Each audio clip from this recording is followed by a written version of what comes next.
బతకాలని ఆశ ఉన్నప్పటికి కూడా ఉండలేని పరిస్థితి అయిపోయింది అనమాట. అందువల్ల కొంచెం ప్రతి ఆర్టిస్ట్ కూడా కేర్ఫుల్ గా ఉండాలి. మద్యానికి కానీ ఇంకో దానికి కానీ బానిసలు కాకుండా తను అప్పటి నుంచి తనకు అలవాటు ఉండొచ్చు, కానీ లిమిటెడ్ గా ఉంటే బాగుంటుంది. కేవలం ఇప్పుడు మెంబర్ అవ్వకపోవడం వల్లే ఇన్సూరెన్స్ కానీ అది ఏది రావట్లేదు అంటున్నారంటే మా అసోసియేషన్ మీరు మెంబర్ అయితేనే కదా, మీరు జర్నలిస్ట్ అసోసియేషన్ ఉండాలనుకోండి, మీరు జర్నలిస్ట్ అసోసియేషన్ యూనియన్ లో ఉంటేనే కదా ఇస్తారు.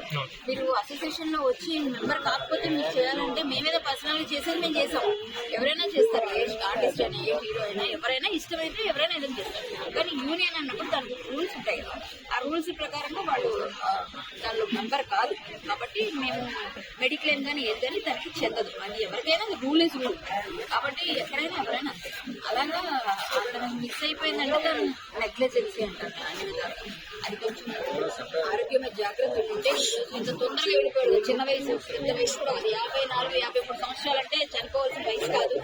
అలవాట్లు కొంచెం ఇప్పుడు చిన్నపిల్లలైనా పెద్దలైనా దయచేసి మీ ఆరోగ్యం మీద మీరు శ్రద్ధ తీసుకోండి. డబ్బు ఉన్నా లేకపోయినా ఆరోగ్యం ఉంటే ఏదైనా బ్రతుకుతారు. డబ్బు ఇవాళ కదా రేపైనా వస్తుంది, కానీ ఆరోగ్యం పోతే ఎవరికి రాదు.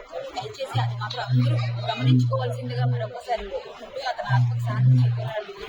తెలిసిన మేము కలిసి నటించామందరం కలిసి ఆనంద భారతి, అలాగే విశ్వ వెంకట్, నేను, రమేష్, రమేష్ ఇలా చాలా మంది ఒక గ్రూప్. అప్పుడు ఆది సినిమా టైంలో చాలా బాగా మంచి పేరు వచ్చింది ఆ గ్రూప్ అంతా. మేము బాగా చేసాము. అతను కూడా బాగా చేస్తాడు, విలక్షణంగా మాట్లాడతాడు, డైలాగ్ డెలివరీ కూడా అది మర్చిపోలేము. వెంకట్ వెళ్ళిపోయినా అతని డైలాగ్ లో సినిమాలు మాత్రం గుర్తుగానే ఉంటాయి ఎప్పటికీ.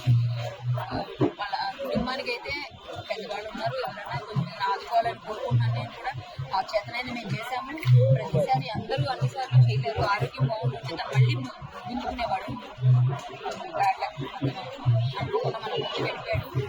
అతను ఆత్మకు శాంతి చెందాలని కోరుకుంటూ వాళ్ళ కుటుంబానికి ప్రగాఢ సానుభూతిని తెలియజేస్తున్నాను. మూవీ ఆర్టిస్ట్ అసోసియేషన్ తరఫున కూడా అందరూ ఎవరు అందుబాటులో లేకపోవడం వల్ల వాళ్ళందరి తరఫున అందరి తరఫున కూడా నేను కూడా నివాళులు అర్పిస్తున్నాను.